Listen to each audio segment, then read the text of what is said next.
नमस्कार, जय हिंद, वंदे मातरम। आप सभी का स्वागत है IAS lifestyle academy daily current affair analysis lecture में, जहां पे जो भी बच्चे यूपीएससी सिविल सर्विस एग्जामिनेशन की प्रिपरेशन कर रहे हैं उनकी करंट अफेयर की प्रिपरेशन अच्छे से हो सके, इसलिए हम द हिंदू का डेली में हिंदी में एनालिसिस करते हैं। मॉर्निंग में जो इन्फॉर्मेशन आपको exam point of view importance है उसी की मैं डिस्कशन करता हूँ, जो कि सिलेबस के साथ और प्रीलिम्स और मेंस एग्जाम के लिए इंपॉर्टेंस है, उसी के मैं आपसे डिस्कशन करता हूँ, जो आपको हेल्पफुल हो सकती है प्रिपरेशन में। और सबसे कम से कम समय में मैं आपको ज्यादा से ज्यादा इन्फॉर्मेशन देने की ट्राई करता हूँ। आप ये काम कर सकते हैं, वीडियो की जो भी daily current affair analysis lecture है वो आपको हेल्पफुल हो सके और आपको हेल्पफुल हो रहे हो, तो इसके लिए जरूरी है आप चैनल को सब्सक्राइब करके रखें, वीडियो की इन्फॉर्मेशन को लाइक कीजिए और ज्यादा से ज्यादा स्टूडेंट के साथ इसको शेयर कीजिए, ताकि सभी को ये जो इन्फॉर्मेशन है उन तक पहुंच सके। ठीक है, तो चर्चा शुरू करते हैं आज के डेली करंट अफेयर एनालिसिस में। तो सबसे पहला जो टॉपिक है वो टॉपिक है जुडिशियल सिस्टम को लेके। ठीक है, यहाँ पे काफी सारी बातें बताई गई है, लेकिन जो काम की चीजें है वो दो तीन चीजें वो मैं आपसे डिस्कस कर लेता हूँ। जैसे कि ये आपको जो जुडिशियल सिस्टम है, ठीक है, वो आप काम आएगी जीएस पेपर 2 में। ठीक है, जीएस पेपर 2 में आपको काम आएगी।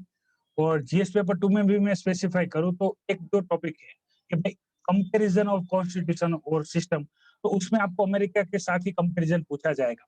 तो दो बात आपको बता देता हूँ। जैसे हमारी पार्लियामेंट्री सिस्टम बेस है यूके, ठीक है, हमने यूके वाली ही पार्लियामेंट्री सिस्टम फॉलो की थी। और दूसरी बात करेंगे हम अमेरिका की, ठीक है, वहां पे प्रेसिडेंशियल सिस्टम है, लेकिन दोनों में भी डिफरेंस है। हम यूके की बात करें या इंडियन पार्लियामेंट की बात करें, तो यहाँ पे क्या होते हैं, चेक एंड बैलेंसेस के लेके क्वेश्चन आता रहता है।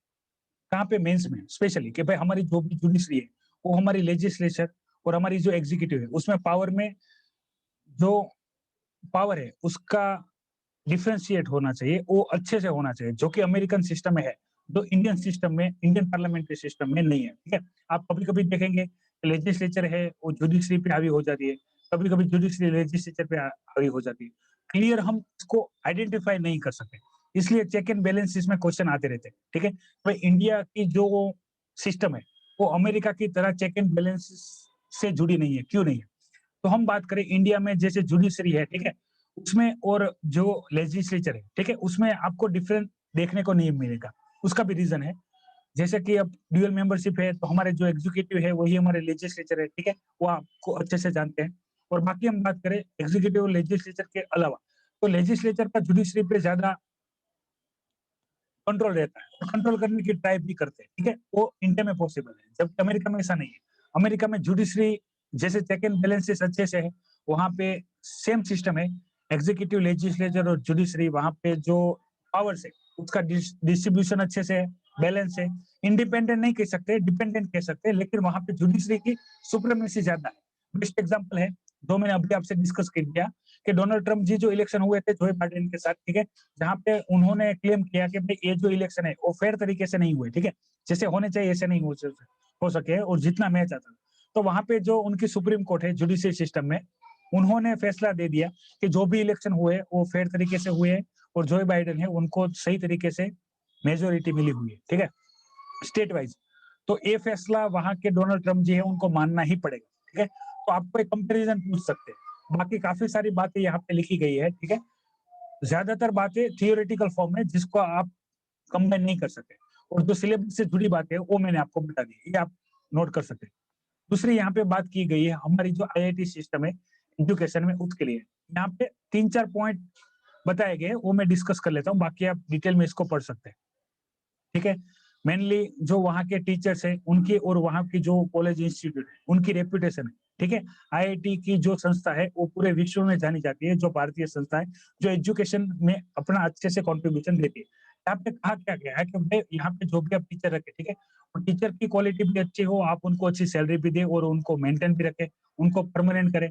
वहां पे हो सके टीचर्स में भी और स्टूडेंट में भी जो भी रिजर्वेशन है कास्ट वाइज, ठीक है, एजुकेशन रिजर्वेशन है, फिर जॉब में जो रिजर्वेशन है उसको फॉलो ना करे जितना हो सके। अगर हो ना सके तो उसमें आप स्पेशली कम करके भी काम कर सके, क्योंकि ये ऐसी इंस्टीट्यूट है, ठीक है, जो कि ग्लोबली कॉम्पीट करती है। तो उसको हम नेशनल वाइज लिमिटेशन ना लगाए और इसको हम इंडिपेंडेंट काम करने दें, ताकि क्या हो, इनके अंदर जो भी कोई स्टूडेंट या टीचर्स जो अच्छे से काम करते हैं, तो भारत की जो नीड है, ठीक है, हम देखें कि भाई हमारे कोविड 19 जब पैंडेमिक महामारी चली, ठीक है?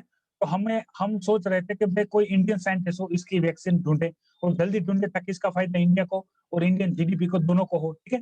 तो इसके लिए ज़रूरी हम इसके लिए एजुकेशन मैं ब्रॉड व्यू में बात कर रहा हूँ एजुकेशन में, कि भाई ऐसे हम साइंटिस्ट प्रोड्यूस करें, ऐसे हम एक्सपर्ट प्रोड्यूस करें कि जो ना तो भारत को बल्कि पूरे विश्व को हेल्पफुल हो सके। तो जितनी भी एथिक्स है एजुकेशन में, वो आप अप्लाई करें, जितनी हो सके। जितनी ना हो सके उसको छोड़ के जितनी आप कर सकें, उसके लिए काम करें। रिजर्वेशन यदि आप उसको हटा के काम कर सकते हैं, ठीक है? आपको करना चाहिए, ये इंस्टीट्यूट के ड्यूटी में आता है, ठीक है? क्योंकि आपका फोकस क्वालिटी एजुकेशन होना चाहिए, ठीक है? जो कि सोसाइटी और पूरे मानव जाति के लिए उपयोगी हो सके और ना ही सिर्फ ह्यूमन्स के लिए पर सभी जितने भी पहलू, ठीक है? फिर वो पॉल्यूशन का हो, लैंड रिफॉर्म का हो या कोई भी हो, उसमें आप काम कर सकें, एजुकेशन सिस्टम अच्छे से हो सके। इसके लिए ज़रूरी है हम एजुकेशन के जो बेसिक्स है, क्वालिटी एजुकेशन, उस पे फोकस करें। ये कैसे हो सकता है? एक तो इंस्टीट्यूशनल के रूप में हो सकता है, दूसरा टीचिंग के रूप में, टीचर के रूप में हो सकता है, उसको फोकस करें और एज़ अ स्टूडेंट भी ड्यूटी होती है हमारी कि इसके लिए जो एलिजिबल है, स्टूडेंट को हम ज़्यादा आगे आने की चांस दिए जाए, ठीक है? और कोई ऐसा स्टूडेंट है जो लाइक है, लेकिन वो अफोर्ड नहीं कर सकता है, ठीक है? फीस या दूसरी चीज, तो उसके लिए हम स्कॉलरशिप रखें या और कोई बेनिफिट दे उनको ताकि वो अपना जो बेस्ट परफॉर्मेंस है वो दे सके। यहाँ पे इस चीज को अच्छे से डिस्कस किया गया है। एजुकेशन और एकेडमिक रिफॉर्म और आईआईटी से जुड़े काफी सारे फैक्ट्स यहाँ पे बताए गए हैं, तो आप नोट्स भी कर सकते हैं और अपने एजुकेशन के टॉपिक में आप अच्छे से लिख भी सकते हैं, ठीक है? पॉलिसी में पूछे तो जीएस पेपर 2 में काम आएगा और एजुकेशन टॉपिक आपको एसए में भी काम आ सकता है, ठीक है? और इकोनॉमी में भी काम आ सकता है क्योंकि इससे कैसे हम इकोनॉमी इफेक्ट हो सकती है, ठीक है? तो ये दोनों के लिए इम्पोर्टेंस है। फिर यहाँ पे बात की गई है, काफ़ी टाइम से जो बात चल रही है कि फंडामेंटल राइट्स है, ठीक है? जो प्राइवेसी है, वो फंडामेंटल राइट्स है कि नहीं है, जिसके बीच में डिबेट चलती रहती है। और इसके बारे में ऑलरेडी मैं आपको राइट टू इन्फॉर्मेशन में कितनी डिटेल है, जो आपको पब्लिक करनी चाहिए और कितनी डिटेल आपको पब्लिक नहीं करनी चाहिए। और राइट टू प्राइवेसी क्या है, ठीक है? और ट्रांसपेरेंसी क्या है, उन सारे चीज़ों पे मैं आपको ऑलरेडी ये जब पहली बार आया था, ठीक है? तभी मैंने आपसे डिस्कस करके रखा हुआ है। बाकी जो पॉइंट है, वहाँ पे यहाँ पे हाइलाइट किए हुए हैं, जो आप देख सकते हैं, क्योंकि जो हमारे जुडिशरी सिस्टम ने जो भी ओपिनियन दिए हैं, वो बात करते हैं इससे ज़्यादा इम्पोर्टेंस और महत्वपूर्ण टॉपिक है, वो है आपके सामने कि जो अभी नेशनल फैमिली हेल्थ सर्वे आया है, ठीक है? उसके डेटा, यहाँ पे जो मेन पॉइंट है, वो हाइलाइट किए हैं, उस पे बात करते हैं। यहाँ पे जो डेटा है, उसमें यूपी, एमपी, तमिलनाडु, राजस्थान, पंजाब, झारखंड और ओडिशा, ये राज्यों की बात यहाँ पे इंक्लूड नहीं की गई है, ओवरऑल बात की गई है। क्या बात की गई है? चाइल्ड न्यूट्रिशन और एडल्ट एंथ्रोपोमेट्रिक मेजरमेंट, ठीक है? ये सारे जो डेटा है और जो न्यूट्रिशन स्टेज है चिल्ड्रन में, वो डिक्लाइन हुआ है, ठीक है? यानी इसमें अच्छा परफॉर्मेंस देखने को नहीं मिला है। और बात ऑलरेडी मैं आपसे कर चुका हूँ, जो माल न्यूट्रिशन है, एनीमिया है, उस कंडीशन में क्या हुआ? इम्प्रूवमेंट हुआ है। और गोल्डन वर्ड है जो आप लिख सकते हैं, क्या है कि भाई माल न्यूट्रिशन वाला जो इश्यू है, उसको आप पीडीएस के साथ जोड़ के भी कर सकते हैं। जो एफसीआई वाली जो इन्फॉर्मेशन है, उसके साथ, करंट के साथ भी जोड़ सकते हैं। और इसी के बेस आज एक दूसरा भी पॉइंट आया है फूड सिक्योरिटी में, उसमें ज़्यादा इसको डिस्कस करेंगे, ताकि अपने काम की जितनी भी चीज़ें हैं, वो अपने को पता चल जाए। यहाँ पे क्या हुआ है कि भाई बिहार और असम में नेग्लिजिबल इम्प्रूवमेंट हुआ है। यानी इन दोनों को छोड़े तो बाकी सारे राज्यों में डिक्लाइन ही हुआ है, ठीक है? इम्प्रूवमेंट देखने को नहीं मिला है। ये काफ़ी फैक्ट्स है जो आपको प्रीलिम्स में काम आ सकते हैं या प्रीलिम्स में इससे बारे में सीधे-सीधे आपसे क्वेश्चन पूछे जा सकते हैं। और बाकी एक चीज़ जो मैं आपको कंटीन्यूअस हाइलाइट करना चाहता हूँ, माल न्यूट्रिशन और पुअर हेल्थ में इंडिया सबसे आगे है। आगे यानी उसकी भी डेटा मैं आपसे बोलूँगा तो आपको पता चल जाएँगे। बहुत आगे नहीं, लेकिन बाकी कंट्रियों के भी आगे जो अपनी नेबर कंट्रियाँ हैं। फिर यहाँ पे क्या किए, कुछ चीज़ों में इम्प्रूवमेंट भी हुआ है, यानी अच्छी हुई है। जैसे स्पाउस वायोलेशन, जिसको आप डोमेस्टिक वायोलेशन कर सकते हैं, घरेलू हिंसा, ठीक है? जिसमें जो भी कोई परिवार का पति या दूसरा कोई भी जो महिलाओं पे अत्याचार करते हैं, ठीक है? पीटते हैं उनको, उसमें कमी आई है। फिर अर्ली चाइल्ड मैरेज है, उसमें कमी आई है। एक ड्यू टू ए अवेयरनेस और एजुकेशन के जागरूकता आई है लोगों में, तो अर्ली चाइल्ड मैरेज है, वो कम हुए हैं। बैंक अकाउंट खुले हैं और रेगुलेट हुए हैं, यानी खुलते तो है लेकिन बंद नहीं होते, रेगुलेट हो रहे हैं, अच्छे से काम कर रहे हैं। और बाकी जो हंगर और न्यूट्रिशन को कंपेल करने के लिए जो पोषण अभियान है, मौज का एमपी स्कीम, ठीक है? आपको अच्छे से प्रिपेयर करनी चाहिए, इसके बारे में भी क्वेश्चन आ सकता है। और ये नोट्स गोल्डन वर्ड्स है, आप अपनी जो करंट अफेयर के नोट्स है वहाँ पे लिख भी सकते हैं कि हम हर साल 2% डिक्रीज़ करते हैं, किसमें? Child spending. अब स्टंटिंग और वास्टिंग क्या है, वो मैंने आपको डिटेल में डिस्कस करके रखा हुआ है, ठीक है? जब हमने ग्लोबल हंगर इंडेक्स डिटेल में डिस्कस किया था तभी। इंडिया की सर्वे के हिसाब से बात करें तो इंडिया की अभी जो कंडीशन है, वो हंगर है और एक्सट्रीमली पॉवर्टी, ठीक है? ये कंडीशन आपसे सीधे-सीधे पूछी जा सकती है। ऑलरेडी मैं आपको ज़ीरो हंगर के टॉपिक में जो United nation sustainable development goal है, जो 17 सस्टेनेबल डेवलपमेंट गोल है, वो कैसे अचीव करना है और इसके लिए क्या कार्य करना है, वो मैं डिटेल में आपसे डिस्कस कर चुका हूँ, ठीक है? तो आपने अभी भी पुराने जो करंट अफेयर लेक्चर है, वो नहीं देखे हैं, तो आप देख सकते हैं, आपको सारे पॉइंट क्लियर हो जाएँगे। आगे बढ़ते हैं। फिर यहाँ पे बात हो रही है डब्ल्यूटीओ को लेके, ठीक है? डब्ल्यूटीओ में जो डायरेक्टर जनरल है, उस पोस्ट के लिए वैकेंसी है और वहाँ पे दावेदारी करने के लिए 2 महिलाएँ, ठीक है? उसमें से कोई एक डायरेक्टर जनरल बनेगी डब्ल्यूटीओ की। अपने लिए ये काम करना है, नाम बेस्ड क्वेश्चन यूपीएससी पूछता नहीं है। अपने लिए काम की चीज़ क्या है कि भाई डब्ल्यूटीओ का रोल क्या है, ठीक है? डब्ल्यूटीओ का रोल क्या है? मेनली आप समझ सकते हैं कि जो भी कोई बिज़नेस है, ठीक है? 2 कंट्री के बीच में या 2 यूनिट के बीच में यानी यूरोपियन यूनियन ले लो, नाटो ले लो, एशियन रीजन के कोई भी अलायंस ले लो, तो इनमें अच्छे से क्या हो सके ट्रेड हो सके और इसके बीच में जो भी कोई माने मान लो कि रेस्ट्रिक्शन हो, ठीक है? टैरिफ नॉन टैरिफ बैरियर हो, उसको कम करने का काम कौन करता है? डब्ल्यूटीएफ डब्ल्यूटीओ करता है, वर्ल्ड ट्रेड ऑर्गेनाइजेशन करता है। ये तब की बात है जब 2 कंट्री को बिज़नेस करने के लिए काफ़ी सारी रिक्वायरमेंट होती थी, इंफ्रास्ट्रक्चर फिर जो भी कोई टेक्निकल इनपुट सर्विसेज जो चाहिए और बाकी सारा ट्रेड करने के लिए जो रूल्स रेगुलेशन होना चाहिए कि भाई कोई दूसरे के साथ नाइंसाफी ना करे, फ्रॉड ना करे, ऐसी सारी चीज़ें। तो अभी इसमें इम्प्रूवमेंट हो गया। फिर आप इसको इस प्रकार से भी जोड़ सकते हैं कि भाई अभी जो अमेरिका और चाइना के बीच ट्रेड वॉर चल रहा था, ठीक है? तो इसको ना होने दें, इसके लिए जो भी कोई एक्शन है वो लिया जाए। लेकिन यहाँ पे क्रिटिसिज़्म भी दिया गया है, क्रिटिसिज़्म समझ लेते हैं। कि बात करते हैं डेवलपिंग कंट्री और डेवलप्ड कंट्री। तो डेवलप्ड कंट्री में बात हम कर सकते हैं अमेरिका की, ठीक है? और डेवलपिंग कंट्री में यहाँ पे नाम दिया गया है, इंडिया है, चाइना है, साउथ अफ्रीका है, टर्की है, इजिप्ट है, ठीक है? इनका क्या पार्शियलिटी देखने को मिलती है, यानी भेदभाव आप कह सकते हैं। किस प्रकार से? कि डेवलप्ड कंट्री होती है, स्पेशली हम अमेरिका की बात करें, तो ऐसे जितने भी ऑर्गेनाइजेशन होते हैं, वहाँ पे मेनली जो कंट्रीब्यूशन दिया जाता है, वो डेवलप्ड कंट्री के द्वारा दिया जाता है। तो इनका इन्फ्लुएंस इनके ऊपर रहता है। यानी डेवलप्ड कंट्री अपने हिसाब से, अपने फायदे के हिसाब से इसको मैनिपुलेट कर सकती है, ठीक है? जो कि डेवलपिंग कंट्री के लिए करना मुश्किल है। इस चीज़ को भी यहाँ पे हाइलाइट किया गया है। तो यदि आपको डब्ल्यूटीओ का रोल और उसमें क्रिटिसिज़्म पूछे, तो ये पॉइंट आप वहाँ पे देख सकते हैं। बाकी भी पॉइंट इम्पोर्टेंस है, जो आप देख सकते हैं, ठीक है? और डिटेल में पढ़ेंगे तो आपको आइडिया आ जाएगा। ये अपने जीएस पेपर 2 और 3 दोनों के लिए इम्पोर्टेंस है। फिर आपको पता होगा फार्मर प्रोटेस्ट जो चल रहा है, फार्मर प्रोटेस्ट जो चल रहा है, उसके वजह से ऐसा कहा जा रहा है कि मोदी सरकार जो विंटर सेशन है, ठीक है? उसमें पार्लियामेंट सेशन होगा ही नहीं, ठीक है? सीधे-सीधा जो बजट सेशन है, वही होगा। आपको पता होगा पॉलिटी में आपने पढ़ा होगा कि भाई पार्लियामेंट ईयरली में जैसे कि 3 सेशन होते हैं, ठीक है? हमारे जैसे कॉन्स्टिट्यूशन की बात करें तो वहाँ पे लिखा है 2 सेशन के बीच में, जैसे कॉन्स्टिट्यूशन में ऐसा नहीं लिखा है आपको 3 सेशन ही लेना है, बजट, मानसून और विंटर। वहाँ पे क्लियर कट मेंशन है कि भाई जो 2 सेशन है उसके बीच में 6 महीने से ज़्यादा का गैप होना चाहिए नहीं, जो कि अभी जो कोरोना वायरस का लॉकडाउन चल रहा था, ठीक है? 6 महीने यानी 180 दिन जो खत्म होने के वाले थे, इसलिए अभी जो हम देख रहे थे जो सत्र हुआ, उसके बाद अभी जो विंटर सत्र होना चाहिए, वो अभी होने वाला नहीं है, ठीक है? इसको ज़्यादातर पॉलिटिकल जोड़ा जा रहा है फार्मर प्रोटेस्ट के साथ। अपने काम का नहीं है, मेन चीज़ है अपने काम की कि भाई जो कॉन्स्टिट्यूशन में दिया कितना है, 1 साल में कितने सेशन हो सकते हैं। तो 1 साल में कम से कम अगर 6 महीने वाली कंडीशन मान ले, तो कम से कम 2 और उसके ये कम से कम 2 आ सकता है, लेकिन मैक्सिमम 3 या 4 हम अपने हिसाब से भी कर सकते हैं, ठीक है? लेकिन अभी जो हम सिस्टम फॉलो कर रहे हैं, वहाँ पे 3 सेशन होते हैं, बजट, मानसून और विंटर। ये food security most MP topic है, ठीक है? यूपीएससी के लिए। यूपीएससी इसको लेके काफ़ी भावुक होता है और इससे बेस्ड क्वेश्चन आते ही है।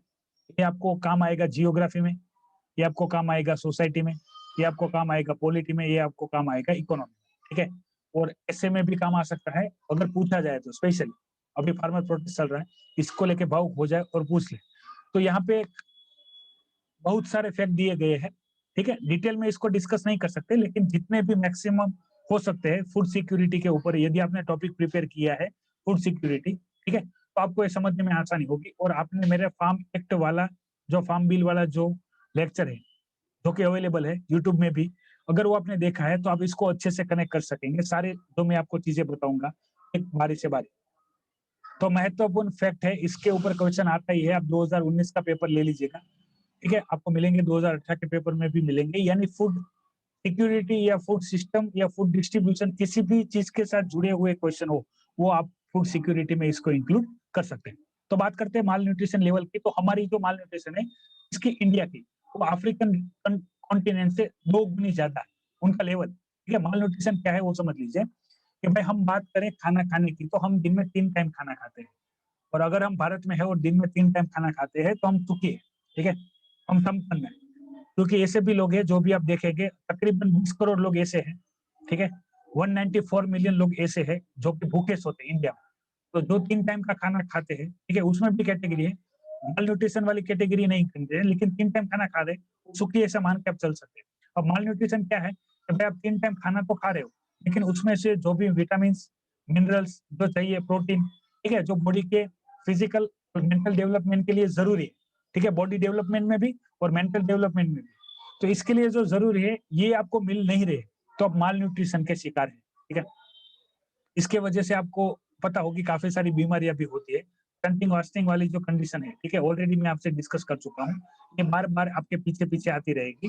नेक्स्ट टाइम पे टॉपिक है, आपको करना क्या होता है, मैं काफी बार आपको बता चुका हूँ कि भाई जब कभी भी कोई भी इंसिडेंस होता है, जैसे अभी ग्लोबल हंगर इंडेक्स आया है 2020, तो ये चर्चा चलेगी, 3-4 बार आएगी। फिर बीच में कोई हमारी भी इंस्टीट्यूट कोई सर्वे करेगी, तो वो भी डेटा आएगी, ठीक है, तो इसकी फिर से चर्चा होगी। इससे अच्छा आप क्या कर सकते हैं, फूड सिक्योरिटी का टॉपिक एक प्रिपेयर कर सकते हैं, और उसी टॉपिक के अंदर इतने सारे जो डेटा यहाँ पे दिए गए हैं, ठीक है, मैंने पूरे डेटा यहाँ पे हाईलाइट किए हुए हैं, जो कि आपको काम आ सकते हैं, ठीक है, आंसर लिखने में भी और प्रीलिम्स में भी। उसको आप नोट्स कर सकते हैं, उसको आप रिवाइज कर सकते हैं, ठीक है। फिर इसमें कोई भी एडिशनल इन्फॉर्मेशन आए तो आप उसको अलग से लिख सकते हैं करंट अफेयर के अपडेट्स में, ठीक है। तो यहाँ पे बताया क्या गया है ग्लोबल हंगर इंडेक्स 2020 में कि भाई इंडिया की 94th रैंक है आउट ऑफ 107 कंट्री में, ठीक है। हमारे आगे है कौन कौन, बांग्लादेश, पाकिस्तान और नेपाल। हम, मेरा भारत महान कहने से महान नहीं हो जाएगा, हम भारत को परमानेंट जो सीट लेना चाहते हैं यूनाइटेड नेशन में, ठीक है, वो सारे दावे कम पड़ जाते हैं जब हम ये सारे डेटा देखते हैं, जो कि जरूरी है। फिर हम बात करेंगे ह्यूमन डेवलपमेंट इंडेक्स की, ठीक है, तब सब यही चीजें होगी जो हमारे सामने आएगी। ये डेटा जो मैं आपको बता रहा हूँ कि 194 मिलियन पीपल है जो कि भूखे सोते हैं इंडिया में, ये कहाँ पे बताया गया है, यूनाइटेड नेशन एफएओ रिपोर्ट में। तो आप लिख सकते हैं फैक्ट, ये आपको काम आएगा। आर्टिकल 21 जो राइट टू लाइफ है, ठीक है, फंडामेंटल राइट है, कॉन्स्टिट्यूशन के पार्ट 3 में फंडामेंटल राइट्स की बात की है, जहां पे आर्टिकल 12 से लेके 35 आते हैं, ठीक है। आर्टिकल 12 और 13 और आर्टिकल 21 को हम निकाल दें, और उसके बाद 33, 34 और 35 को, तो आर्टिकल 14 से लेकर 32 में फंडामेंटल राइट्स की बात की गई है। उसमें से article 21 one of the most powerful article in our constitution of India. वहां पे राइट ऑफ लाइफ, लाइफ को आप कैसे जोड़ सकते हैं कि भाई जीने जीने के लिए 3 चीजें आवश्यक है, हवा, पानी और खुराक, ठीक है। तो जो फूड है वो मेनली बेस्ड है राइट टू फूड, आर्टिकल 21 में।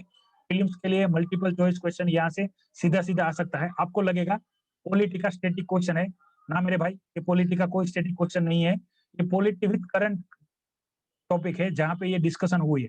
राइट टू फूड वो आर्टिकल 21 में आएगा। आपको लगेगा कि भाई मैंने आर्टिकल 21 अच्छे से पढ़ा है, मुझे कुछ आइडिया नहीं है, लेकिन आप यदि करंट अफेयर के भी डेली तो लेक्चर की प्रिपरेशन कर रहे हो, तब भी आपको कोई डाउट रहेगा नहीं। आगे बढ़ते हैं। फिर यहाँ पे बात की गई है, ध्यान से देखिएगा, क्यों आप इसको अभी करंट के जो फार्मर के जो प्रोटेस्ट चल रहे हैं उसके साथ जोड़ सकते हैं, आप इसको पब्लिक डिस्ट्रीब्यूशन सिस्टम के साथ जोड़ सकते हैं, आप इसको गवर्नमेंट प्रोक्योरमेंट करना क्यों सही नहीं है, ठीक है। तो मैं आपसे काफी इंफॉर्मेशन डिस्कस करता हूँ, वो इंफॉर्मेशन मैं आपसे क्यों डिस्कस करता हूँ, वो सारी चीजें आप यहाँ से समझ जाएंगे। पहला पॉइंट देखिए यहाँ पे क्या लिखा है कि भारत को जितना चाहिए, यानी हम बात कर रहे हैं कि जब हमारा ग्रीन रिवोल्यूशन हुआ उसके बाद भारत को जितनी रिक्वायरमेंट थी उतना तो हम प्रोड्यूस करते हैं, लेकिन उससे भी ज्यादा प्रोड्यूस करते हैं। यहाँ पे हालांकि डिजिट में दिया गया है, लेकिन वो आप याद ना रखें तब भी चलेगा। दूसरी इंफॉर्मेशन देखिए, बात करते हैं मिलेट की, तो इंडिया पूरे विश्व में फर्स्ट पे आता है, ठीक है, प्रोडक्शन में, एग्रीकल्चर प्रोडक्शन में। और राइस और व्हीट की बात करें तो इंडिया पूरे विश्व में दूसरे नंबर पे आता है। यानी इतना अपना एग्रीकल्चर प्रोड्यूशन होता है। और आप देख सकते हैं वहां पे इसके ऊपर ही ठीक लिखा है 194 मिलियन पीपल भूखे सोते हैं, ठीक है। उसका रीजन क्या है, उसका आंसर यहाँ पे नीचे दिया गया है। देखिए, अच्छे से अच्छे टॉपिक यानी आप पॉलिटी, ठीक है, एग्रीकल्चर, इकोनॉमी, जियोग्राफी सबको एक साथ जोड़ के सारे डेटा एक ही जगह पे दिए गए हैं। अगर आपका अच्छे से दिमाग काम कर रहा है और आप यूपीएससी को समझ रहे हैं, ठीक है, यूपीएससी एग्जामिनेशन के क्वेश्चन को समझ रहे हैं, तो आपके लिए मोस्ट एमपी, इसको आप सीधे सीधे नोट्स करके लिख सकते हैं। ध्यान से समझिए। तो इतना सारा होते हुए भी इंडिया में इतने लोग भूखे सोते हैं, रीजन क्या है? तो according to department of consumer affair आप लिख सकते हैं मेंस के आंसर में, ठीक है। नाम लिखने के लिए मैं मना करता हूँ, नाम पे फोकस नहीं देना है, लेकिन ऐसे जो डिपार्टमेंट है जिनके द्वारा जो डेटा दिए जाते हैं, यानी इन्होंने क्या डेटा दिए है कि हमारे जो 60,000 टन ऑफ फूड ग्रेन है, यानी जो भी कोई चीजें है जो गवर्नमेंट प्रोक्योर करते हैं, किसके पास से? फार्मर के पास में। यहाँ पे सब कुछ आ गया। यहाँ पे सिर्फ एमएसपी वाले प्रोडक्ट की बात नहीं हो रही, सभी प्रोडक्ट की बात, खाद्यान्नों की बात हो रही है, जो कि हमारे जो फूड कॉर्पोरेशन ऑफ इंडिया है, यानी उसके वेयर हाउस में जो स्टोर किया जाता है, यानी 62,000 टन ऑफ फूड हम बर्बाद करते हैं, जिसमें 3 से 4 छोटी-छोटी कंट्रियां, ठीक है, मैं स्टेट नहीं बोल रहा हूँ, 3 से 4 छोटी-छोटी कंट्रियां है जो आराम से 1-2 साल खा सकती है, इतना तो हम एफसीआई में सिर्फ बिगाड़ते हैं। अब ध्यान से समझिए, इंडिया की रिक्वायरमेंट है, उससे ज्यादा प्रोड्यूस होता है, और जितना प्रोड्यूस होता है उससे ज्यादा हम इसको बिगाड़ते हैं, ठीक है। ये कितनी अमाउंट है तो आप समझने के लिए आप खाली एक कैलकुलेशन कर सकते हैं कि 60,000 टन, ठीक है। आप टन्स को पहले केजी में डिवाइड कीजिए, केजी में उसको लाइए, उस केजी में आप अगर वीट की बात करें तो उसको 20 रुपए एमएसपी के हिसाब से कैलकुलेट करिए, ठीक है। तो आपको पता चलेगा कितना पब्लिक का जो पैसा है, जो टैक्स में हम पे करते हैं, इतना तो हम एफसीआई में करप्शन वाली जो चीजें मैंने आपको बताई है, मैंने जो टेलीग्राम चैनल और सोशल मीडिया प्लेटफॉर्म है एकेडमी का, वहां पे शेयर की हुई है। वहां पे मैंने बताया है कि हम एफसीआई में, फूड कॉर्पोरेशन ऑफ इंडिया, जो कि स्टोरेज है, जो एपीएमसी में हम खाना जो भी प्रोक्योर करती है गवर्नमेंट, वो रखती कहाँ पे है? वो एफसीआई में रखती है, और इसी एफसीआई से वो जो पब्लिक डिस्ट्रीब्यूशन सिस्टम है वो दूसरे तक पहुंचाती है, पब्लिक तक पहुंचाती है, ठीक है। तो हम इतना टन अनाज तो सिर्फ यहाँ पे बर्बाद करते हैं, खाने की कोई बात तो है ही नहीं, डिस्ट्रीब्यूशन की बात नहीं है, इतना तो हम यहाँ पे बर्बाद करते हैं, ठीक है। और भी डेटा दिए गए हैं, जैसे ये 11 से लेकर 2017 की है, और फिर 2016-17 के 8,600 टन, और इतना आप इसको ऐड कर सकते हैं इसी में, ठीक है। इतना हम 11 से लेके सिर्फ 17 तक बर्बाद कर देते हैं, ठीक है। अगर इतना गरीबों में दिया जाए, सिर्फ बांट दिया जाए, ठीक है, जो बर्बाद होने ही वाला है, तो और अच्छा हो सकता है। फिर यहाँ पे क्या किया गया है कि भाई अभी बात हो रही है पब्लिक डिस्ट्रीब्यूशन सिस्टम में, ठीक है। तो हमारे ऐसे भी है जो इलीगल और बोगस राशन कार्ड है, यानी जो जिसको जरूरत नहीं है, यानी जो अस्तित्व में ही नहीं है, उनके भी राशन कार्ड है। और वो पीडीएस में क्या करते हैं, पीडीएस में जो भी अनाज जाता है, वहां पे जो भी कोई कमिटी है जिसको डिस्ट्रीब्यूशन करना है अपने एरिया में, वो बोगस कार्ड पे इसको इश्यू कर देता है। फिर क्या करता है, जो 2 रुपए, 3 रुपए और 1 रुपए किलो हिसाब से अनाज पब्लिक को देना चाहिए, जो नीडी पीपल को देना चाहिए, जो इसकी रिक्वायरमेंट है, ठीक है, जो पुअर पीपल है, जो बीपीएल है, उनको देना चाहिए, जो बेनिफिट के हकदार है, उनको ना देते हुए ऐसे बोगस कार्ड का उपयोग करके ये सारा जो एफडीआई है, ठीक है, वहां से जो पीडीएस में राशन गया है, हर एरिया में, हर जिले में, हर डिस्ट्रिक्ट में, हर गांव में, हर शहर में, वो ऐसी ब्लैक मार्केटिंग के थ्रू क्या किया जाता है, मार्केट में बेचा जाता है, ठीक है। इसको भी हमको रोकना चाहिए। तो हमारे यहाँ पे क्या है, जो poor management of food ecosystem है, यानी ये पब्लिक डिस्ट्रीब्यूशन सिस्टम को ही क्या कर रहा है, फोकस कर रहा है, जो हमको चेंजेस करने की आवश्यकता है, ठीक है।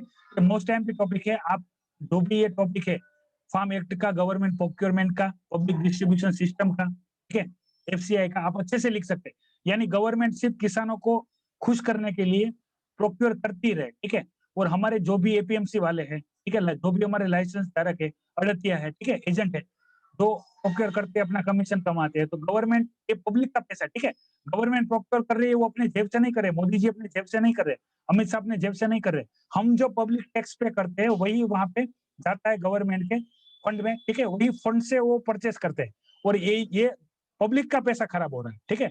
गवर्नमेंट तो अभी मोदी जी की है, कल पप्पू जी की आएगी, गवर्नमेंट स्टेबल नहीं रहती, गवर्नमेंट चेंज होती रहती, लेकिन जो ये पैसा है वो पब्लिक का पैसा है, जो निडी इंसान को, आप एक चीज समझ सकते हैं कि जो भी कोई फूड है, ठीक है, वो बिगाड़ने से अच्छा है जो भूखा है उसको खिला दिया जाए, ठीक है, क्योंकि वैसे भी वो वेस्ट हो रहा है, वो वेस्ट ऑफ मनी है, वो फूड वेस्ट नहीं है, वो वेस्ट ऑफ मनी है। जो पब्लिक का पैसा है, जो टैक्स में पे कर सकते हैं, इसके लिए और अच्छी सी स्कीम हम ला सकते हैं। हम इसके लिए एजुकेशन, हेल्थ केयर इम्प्रूव कर सकते हैं, ठीक है? जो हम ये कर रहे हैं। यानी मैं आपको बार-बार बता रहा हूँ, MSP is not final solution, APMC is not final solution, ठीक है? आपको किसान को अवेयर करना होगा कि भाई मार्केट अपने हिसाब से चलता है, मार्केट गवर्नमेंट के हिसाब से या अपने इंडिविजुअल के हिसाब से नहीं चलता है। मार्केट का सिंपली फंडा है कि भाई मार्केट में जिस चीज़ की डिमांड है, आप उसको उगाओ, आपको बिना एमएसपी के प्राइस मिलेंगे। एमएसपी तो गवर्नमेंट 23 प्रोडक्ट पे ही देती है। वो ना तो फ्रूट पे देती है, ना तो वेजिटेबल पे देती है, ना इसके अलावा किसी और चीज़ में देती है, ठीक है? और मार्केट में चल तो सभी रहा है। अब प्रोड्यूस आप डिमांड से ज़्यादा करोगे, तो प्राइस कम होनी ही होनी है। आप चाहे कितनी भी एमएसपी रख लो। अगर कोई ₹10 केजी के हिसाब से आपको व्हीट बेच रहा है, राइस बेच रहा है, ठीक है? तो गवर्नमेंट को भी पता चलता है कि भाई हम इसको ₹20 यानी मार्केट से 2 गुना भाव पे इसको खरीद रहे हैं। तो कोई यहाँ से लेने वाला है ही नहीं, ठीक है? क्योंकि जो भी कोई इंस्टीट्यूट है वो समझ सकते हैं कि भाई अभी जो मार्केट में आधे दाम में ऑलरेडी मिल सकता है, ठीक है? उसको हम भाव क्यों बढ़ाएँ? और फिर यही जो राशन है, मैंने आपको सारी जो एफसीआई वाली जो कंडीशन है, ठीक है? वो मैंने आपको बता के रखी हुई है। यहाँ पे यही बताया जा रहा है कि जो पब्लिक डिस्ट्रीब्यूशन सिस्टम है और पब्लिक प्रोक्योरमेंट है, उसको हमको क्रिटिकली इम्प्रूव करने की ज़रूरत है। यहाँ पे आप शब्द पे भार दीजिए, ठीक है? आपका इंग्लिश वीक हो सकता है, फिर भी आप समझ सकते हैं। इसको क्रिटिकली इम्प्रूव करने के लिए बताया गया है। ठीक है? और ये ज़रूरी है। अगर आपको ग्लोबल कॉम्पीट करना है, तो आपको आज से उसके लिए इनिशिएटिव करने होंगे। आज से उसके लिए आपको एक्शन प्रोड्यूस करनी पड़ेगी, तब जाके आप उसका रिएक्शन वेट कर सकते हैं। आप वो ग्लोबली कॉम्पीट कर सकते हैं। वरना ऐसी भी कंट्रियाँ हैं, इंडिया एक अकेली ऐसी कंट्री नहीं है कि इंडिया में जितनी आवश्यकता है, उससे ज़्यादा प्रोड्यूस कर सकती है। ऐसी भी कंट्रियाँ हैं, जो इंडिया इंडिया से भी ज़्यादा प्रोड्यूस करती है, ठीक है? और इससे भी कम दाम में इंडिया में बेच सकती है, वो भी डायरेक्ट पीपल को। ठीक है? लेकिन इसके लिए भी रेस्ट्रिक्शन रखा हुआ है, ताकि इंडिया के फार्मर की अभी जो समस्या है, ठीक है? यहाँ पे रिच फार्मर की बात नहीं हो रही है, यहाँ पे और फार्मरों की बात करें, उसके हक को क्या किया जाए, रोका जाए, ठीक है? और उसको भाव मिले, प्राइस मिले, इनकम डबल हो, उसके लिए एक्शन लिया जाए। आपको ध्यान से समझना है, आप यूपीएससी सिविल सर्विस एग्जामिनेशन की प्रिपरेशन कर रही है, आपको भावनाओं में बहना नहीं है, ठीक है? और बह सकते हैं, लेकिन आपको आंसर भावनाओं में बह के नहीं लिखना है। एटलीस्ट गवर्नमेंट के सामने नहीं लिखना है और एकदम आपको फार्मर के पक्ष में भी नहीं लिखना है, नहीं आपको गवर्नमेंट के पक्ष में लिखना है, आपको बैलेंस रह के चलना है, ठीक है? जो कि ज़रूरत है। फिर यहाँ पे अन्नपूर्णा योजना की बात की गई है, ठीक है? आप पढ़ सकते हैं, यहाँ पे डिटेल इन्फॉर्मेशन दी गई है, ये भी अच्छा है। दूसरा यहाँ पे बात की गई है माल न्यूट्रिशन को फोकस करके पल्सेस में, ठीक है? यहाँ पे एक चीज़ और भी बताई गई है कि इंडिया में ज़्यादातर लोग वेजिटेरियन हैं, हालाँकि जो भी वेजिटेरियन होते हैं, उनमें प्रोटीन और जो विटामिन बी 12 है, ठीक है? इसकी डेफिनिशन देखने को मिलती है। तो वो जो भी वेजिटेरियन लोग हैं, वो अपने राशन में कम से कम 60 ग्राम पल्स यानी जो भी कोई प्रोटीन के सोर्सेज़ है, उसको रखें, ठीक है? ताकि उसके जो ज़रूरी है, बॉडी को न्यूट्रिशन मिल सके और इसकी कालाबाज़ारी ना हो, इसलिए हमने जो पल्सेस है, उसको एसेंशियल कमोडिटी लिस्ट में रखा है, ताकि क्या ना हो कि भाई आपको पता है मार्केट में जिस चीज़ की डिमांड है, जिस पल्स की डिमांड है, अगर उसका प्रोडक्शन कम होता है, ठीक है? और कोई इंसान आता है, उसका क्या कर लेता है, भंडारण कर लेता है, स्टोर कर लेता है, तो मार्केट में जो भी कोई क्वांटिटी थी, वो भी गायब हो गई, तो इसकी प्राइस रातों-रात 3 गुना, 4 गुना बढ़ जाएगा, ठीक है? तो आम ये इन्फ्लेशन बढ़ जाएगा, आम इंसान के लिए ये डिफिकल्टी प्रोड्यूस कर सकता है। तो हमने इसको अभी एसेंशियल लिस्ट में रखा हुआ है, ठीक है? और इसको इम्प्रूवमेंट करने के लिए बताया जाता है।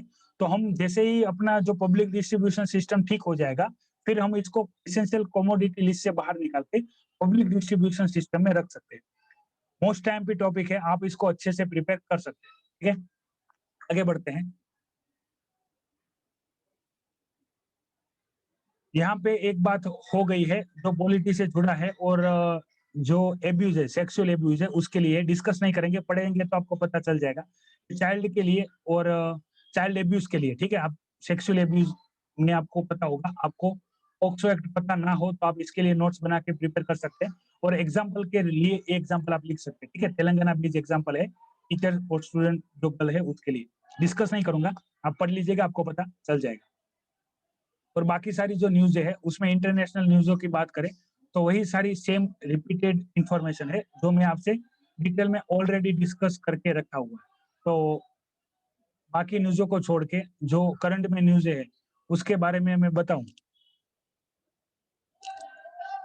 तो वर्ल्ड न्यूज़ में वही सेम न्यूज़ है, ठीक है? जो बाइडेन के रूप में जो विनर हो गए हैं, हमको अगले साल ये विनर देखने को मिलेंगे, ठीक है? वो अपनी सीट पे काम करेंगे और बाकी सारी न्यूज़ है, उसमें बात कर ले तो इंडिया और जो बांग्लादेश है वो अपने रिलेशन अच्छे करेंगे। हमारे मोदी जी ने जो हसीना जी है, ठीक है, बांग्लादेश के पीएम, उनके साथ वर्चुअल मीटिंग की थी, वो आपको पता होगी। हालाँकि यहाँ पे ऐसे कोई ज़्यादा इम्पोर्टेंस डिस्कशन नहीं हुई है, क्योंकि इंटरनेशनल रिलेशनशिप में हमारे लिए काम की हो, क्योंकि सारी इन्फॉर्मेशन सेम ही है, तो आप पढ़ सकते हैं। ये था आज का डेली करंट अफेयर एनालिसिस। ऐसा एनालिसिस मैं हर दिन करता रहता हूँ, ठीक है? यहाँ पे जो भी इन्फॉर्मेशन आपको दी जाती है, वहाँ पे मेरा एक ही उद्देश्य होता है कि जो exam point of view importance है, वही मैं डिस्कशन करूँ, ठीक है? मैं घंटा या 2 घंटा में जो डिस्कशन हो, ठीक है? जो न्यूज़ डिस्कशन हो, स्पेशली पॉलिटिकल, उस पे मैं ज़्यादा फोकस नहीं करता। तो ऐसे ही कंटीन्यूअस लेक्चर देखने के लिए आप IAS lifestyle academy YouTube channel को सब्सक्राइब कर सकते हैं और डेली बेस पे जो करंट अफेयर एनालिसिस आते हैं, उसको आप देख सकते हैं। जय हिंद, वंदे मातरम।